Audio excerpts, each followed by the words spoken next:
Goodbye Apartment, Hello Comedy Tour. The future is bright. Las Vegas bright, that is. Stay tuned as we discuss The Marvelous Mrs. Maisel, Season 3, Episode 3.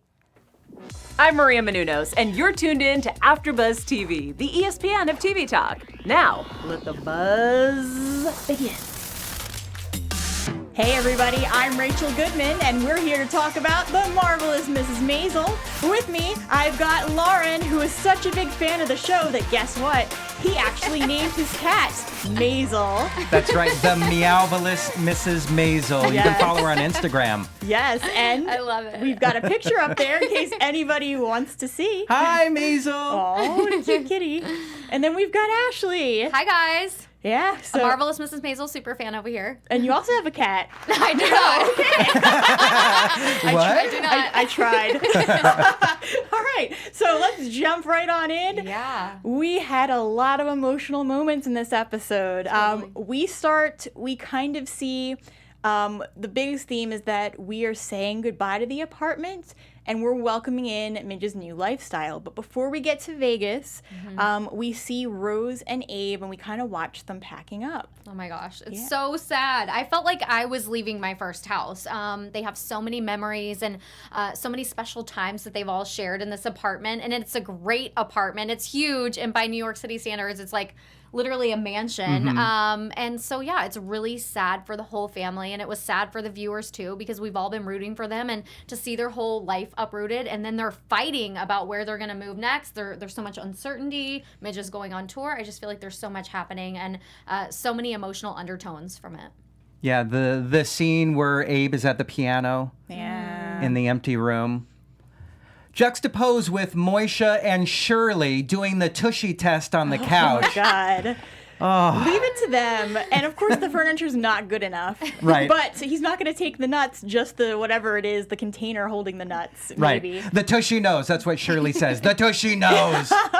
So I think what I found, what the shot that I loved was near the end, around the time that Abe was playing the piano. I think it was Rose looking out, and we finally see the view that they have. And in 3 seasons, I had never noticed that view. Yeah, same. Now that we saw it without the furniture in the room, I was like, wow. I didn't realize, they're in the Riverside area, they're in the western part of Manhattan. Yeah. So it makes sense that they'd have that view. But to me, I was like, wow, I didn't even realize that their apartment was that nice that they even had a view. I know. The Upper West Side, baby. Yeah. Oh, something else is there's the scene with Midge and Joel in the kitchen.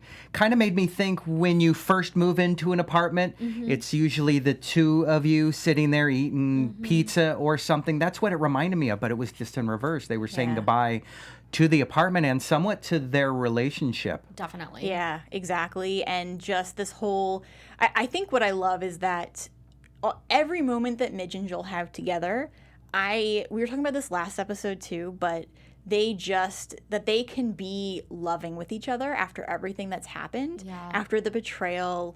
It says so much about them as people.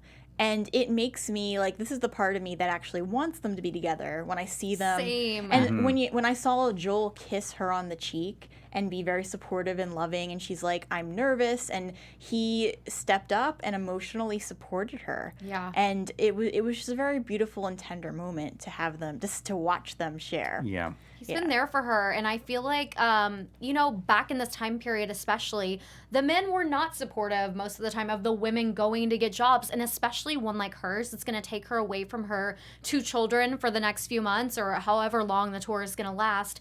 And so it's really cool to see him step up in that way, and it just made me feel really good about them and good about her leaving the kids and everything else because I don't know. I just root for them all the time. Yeah, me too. I do, but I also root for her and Lenny, True. which we'll talk about Yes, later. yes. Not this episode, but later. Before we get to Las Vegas, let's touch on Susie's meeting with Harry Drake, because we learned something very important about Sophie's contract and how there's one little loophole, and it's that Susie can manage her for local commercials, Harry Drake does not have that. Right. And just the whole thing, like Susie showing up without any lawyers and Drake's got this whole team. Yes. It's interesting. Like, I want to see her succeed just so that she can laugh in his face. Yes. But I also keep questioning why Susie's going through all of this for Sophie. Well, my biggest question was, did she not understand that she was still with him? I don't understand that he was still the manager officially. Yeah. And that she had this contract, because why would she put herself on the line, go all through this with Midge, the fights, the ups and the downs, and then to be told she's not going to make any money off of it? That was my big thing. I thought she was going to be like this super successful manager now, making all this money, and no, she's not going to get any money for 5 years, I think they said. And even my thing is, Sophie is such a difficult person. The money wouldn't even be worth it to me. Yeah. I think I'd have a heart attack before I, so like, no, like I don't understand why she's sticking around. Yeah, Loren, what do you think? It's interesting. I think with this episode, I finally realized we're not just watching the story of one woman finding herself, Midge, in the world of a male-dominated comedy. We're watching a second woman, Susie, entering the male-dominated world of the agent and manager. And what's worse is true.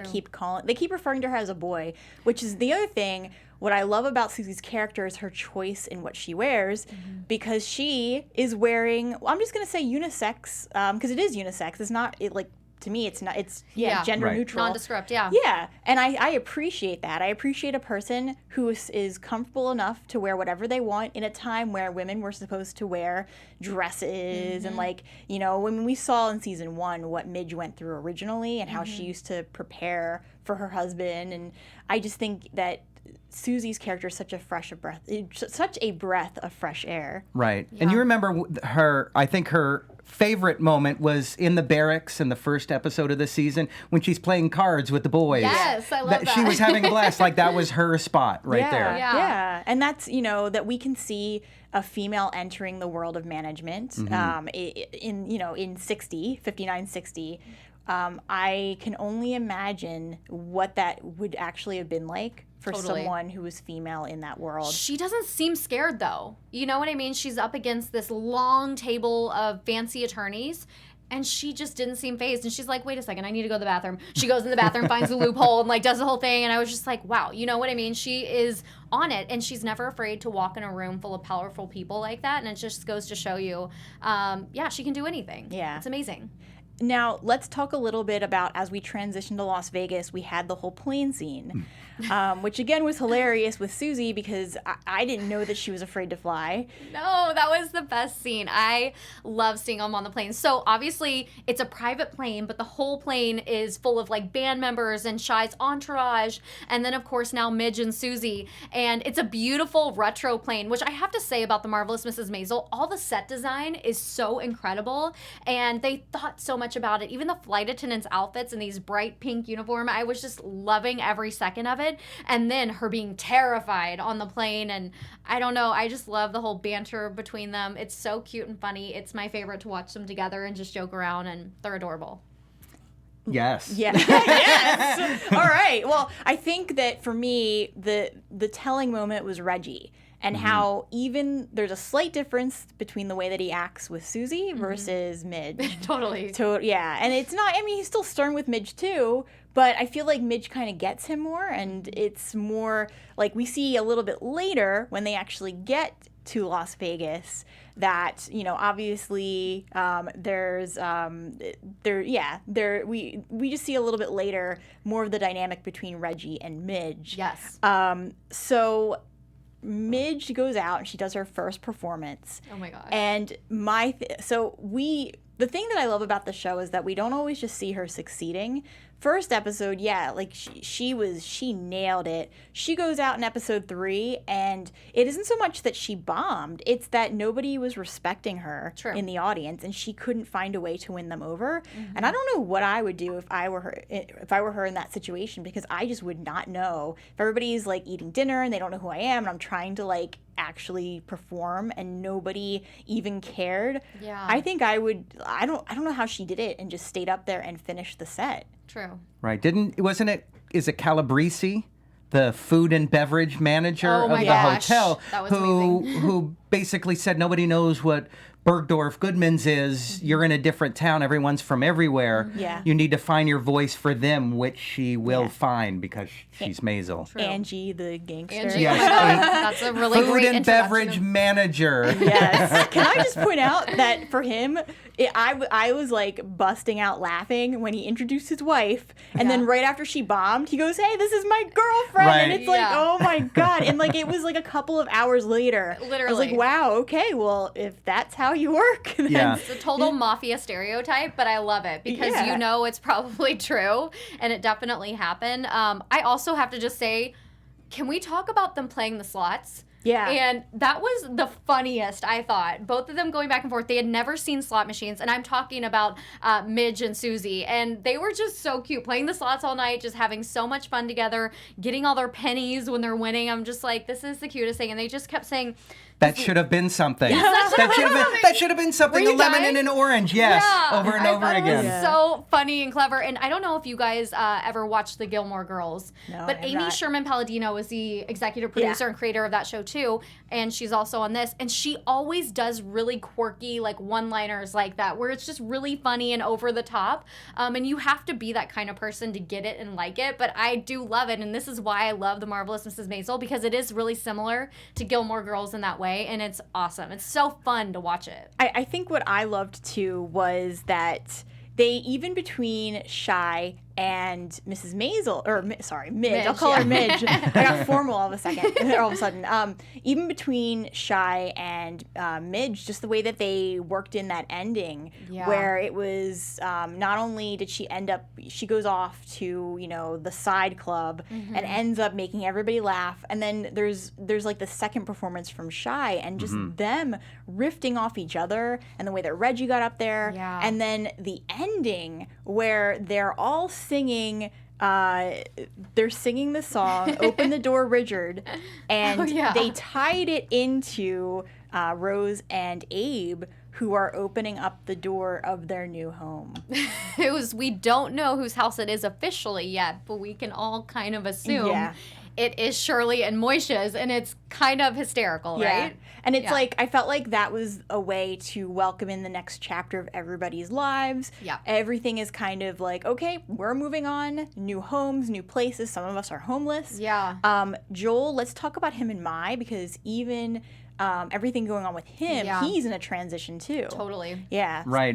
Again, it was Joel's there. He wants to eat, doesn't know what to order, doesn't really care. Yeah. And then May comes in, is like, no. I'm going to order for you. Does it in Chinese. Yeah. Gets the food. Everybody services her needs. And I'm wondering, what is her power? What is her background? We don't really know. Same. Yeah. And I feel like she must be almost kind of a part of this Chinese mafia too, don't you? She kind of seems like she runs the city down there.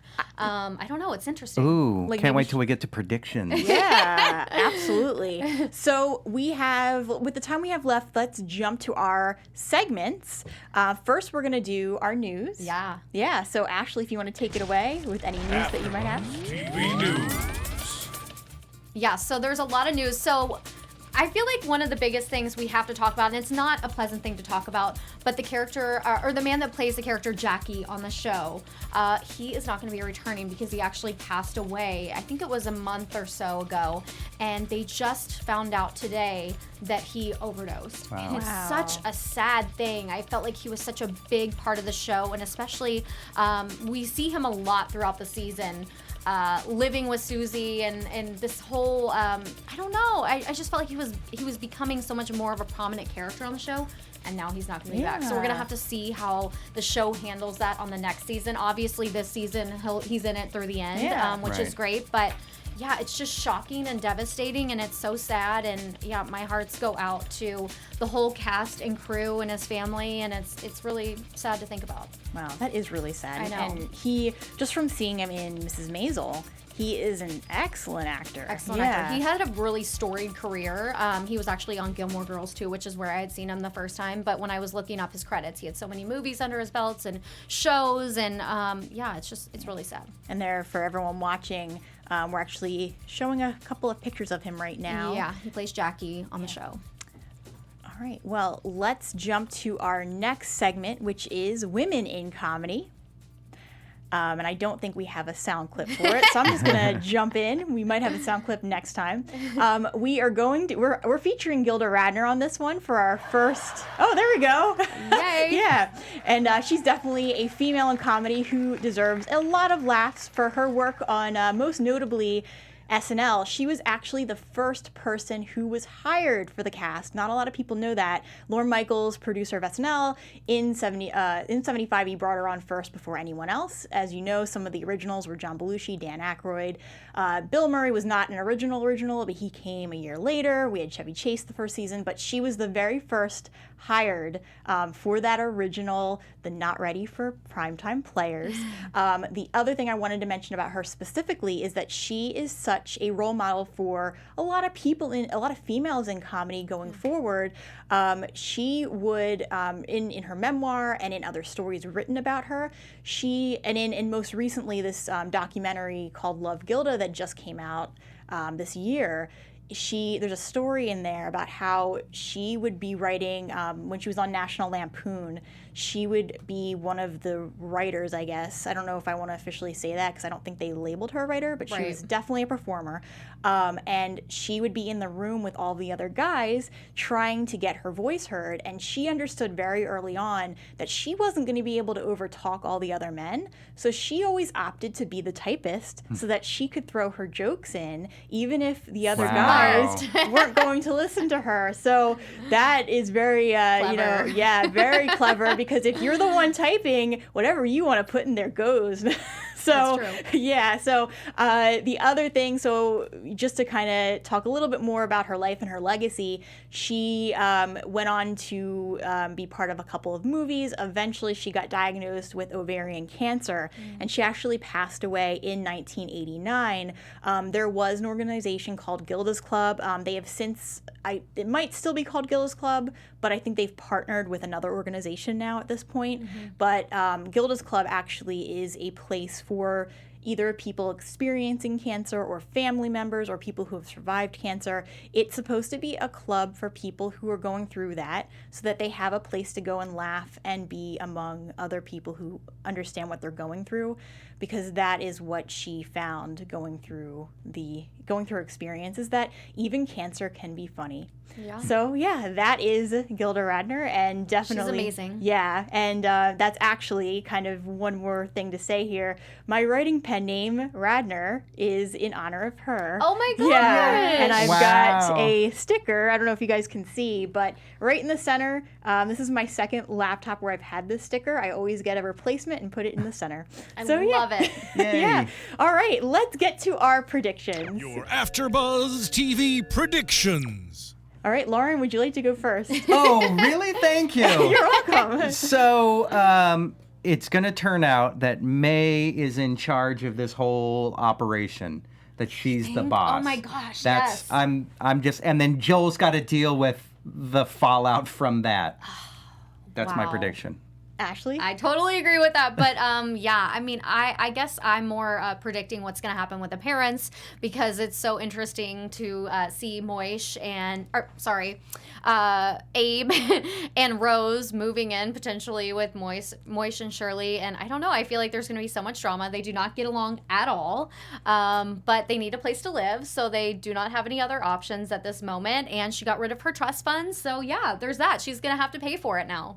I'm thinking that eventually we're going to see Midge end up making a lot of money this season, and she might not make it to stardom level, but I feel like she's going to be the person who has to swoop in and help her parents. I hope so. And yeah, Please. And that they will be in a bind. I don't see it going well with the Maisels at all. I see this being the reason that their relationship is completely severed forever. But regardless, I think that Midge is going to swoop in and say, hey, I've got X amount, let's go to New York and let's get a place, and she'll have something for them. Yeah. Love it. Yeah. All right. So, Loren, where can everyone find you? Well, you can find Maisel the cat on Instagram at the Meowvelous Mrs. Maisel. And Ashley? You can find me on Instagram at Ashley Fultz, ASHLEYFULTZ. And you can find me on Twitter at Rachel Goodman, or on my author Instagram at Rachel Radner Author. We will see you guys in about an hour when we recap and cover episode 4. We'll talk to you later. Thanks for watching. Our founder, Keven Undergaro, and me, Maria Menounos, would like to thank you for tuning in to AfterBuzz TV. Remember, we're not just the first, we're the biggest in the world, and we're the only destination for all your favorite TV shows. Whatever you crave, we've got it. So go to AfterBuzzTV.com and check out our lineup. Buzz you later. The views expressed herein are those of the hosts only and do not necessarily reflect the views of AfterBuzz TV or its owners or principals.